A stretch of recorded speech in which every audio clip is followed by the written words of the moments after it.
स्वागत है आप सबका द संस्कृत स्टडी चैनल 96 में। और आज का हमारा विषय है कक्षा 7 का पाठ नंबर 16 गीता अमृतम की गीता रूपी अमृत की गीता में जितने भी श्लोक हैं भी अमृत के समान हैं, उसके अभ्यास को हम करेंगे। तो फर्स्ट क्वेश्चन है विकल्पेभ्यः उचितम उत्तरम चिनुत कि विकल्पों से सही उत्तर चुनकर लिखें। फर्स्ट क्वेश्चन है कस्य मृत्यु ध्रुवः अस्ति, किसकी मृत्यु निश्चित है। तो आंसर आएगा जातस्य, जन्म लेने वाले की, कि जिस व्यक्ति का जन्म हुआ है उसकी मृत्यु निश्चित है। सेकंड में कहते हैं श्रद्धावान लभते ज्ञानम इत्यत्र कर्तृपदम किम, कि श्रद्धावान लभते ज्ञानम में यहाँ पर कर्तृपद क्या है। तो कर्तृपद कर्ता पद क्या है, श्रद्धावान, कि श्रद्धावान ही ज्ञान को प्राप्त करते हैं। तो थर्ड में कहते हैं वस्त्राणि इत्यस्य प्रायः अस्ति, कि वस्त्र इत्यस्य प्राय इस शब्द का पर्याय पद कौन सा है, इसका समानार्थक ये पर्याय पद कौन सा है, वांसांसी। के श्लोक में कहते हैं ना वांसांसी जीर्णानि यथा विहाय, तो वांसांसी किसके लिए प्रयोग किया गया अभी, वस्त्रों के लिए। तो पर्याय पद क्या है वस्त्राणि का, वांसांसी। नेक्स्ट में कहते हैं आत्मानं क न दहति, आत्मा को कौन नहीं जला सकता, पावकः अग्नि, क्योंकि श्लोक में बताया गया है कि आत्मा को न तो कोई शस्त्र काट सकता है, न कोई अग्नि जला सकती है, ठीक है ना, न पानी गला सकता है और न ही वायु शोक सकती है। तो कहते हैं आत्मा को कौन नहीं जला सकता, पावकः अग्नि। कहते हैं संधि विच्छेदम वा कुरुता, संधि विच्छेद करना है, अलग अलग करके लिखना है, कहीं पर संधि मिलान भी करना है। तो कहते हैं जीर्णानि प्लस अन्यानि, ठीक है ना। तो जीर्णानि यहाँ पर यण संधि है, ई के स्थान पर य हो जाएगा तो बन जाएगा जीर्णान्यन्यानि, ठीक है ना, यण संधि का उदाहरण है। फिर कहते हैं संयत है इंद्रिय है, तो संयत प्लस इंद्रिय का संधि विच्छेद हो जाएगा और अ प्लस ई मिलकर क्या हो जाएंगे, संयत इंद्रिय। इस प्रकार इनमें गुण संधि हो जाएगी, गुण संधि का उदाहरण है। देहिनः अस्मिन्, तो क्या बनेगा, विसर्ग के स्थान पर ऊ हो जाएगा, फिर ऊ को ओ हो जाएगा और ए और ओ पूर्व में होने से इस अ के स्थान पर क्या हो जाएगा, अवग्रह का चिन्ह आ जाएगा पूर्व रूप संधि के अनुसार।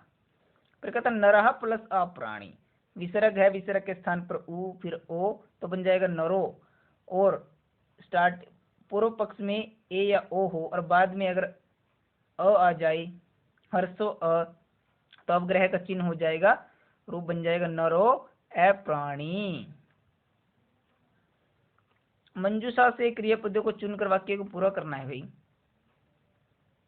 फर्स्ट में कहते हैं ज्ञानम लब्ध्वा पराम शांतिम अचिरेण अधिगच्छति, कहते हैं ज्ञान को प्राप्त करके शांति अचिरेण बहुत ही लंबी शांति या परम शांति को प्राप्त कर लेती हैं।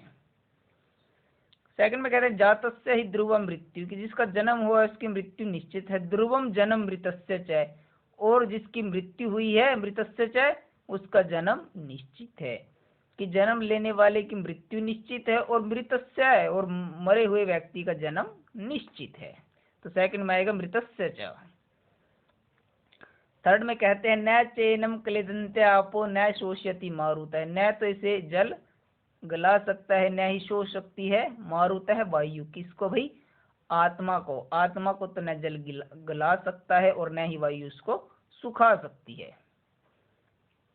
नेक्स्ट में कहते हैं तस्माद परिहार्य अर्थम न त्वम सोचितुम अर्हसि, इसलिए इन सब बातों को जानकर न त्वम सोचितुम अर्हसि, तुम्हें शोक नहीं करना चाहिए, तुम शोक करने के योग्य नहीं हो, कि इन सब बातों को जानकर तुम्हें शोक नहीं करना चाहिए।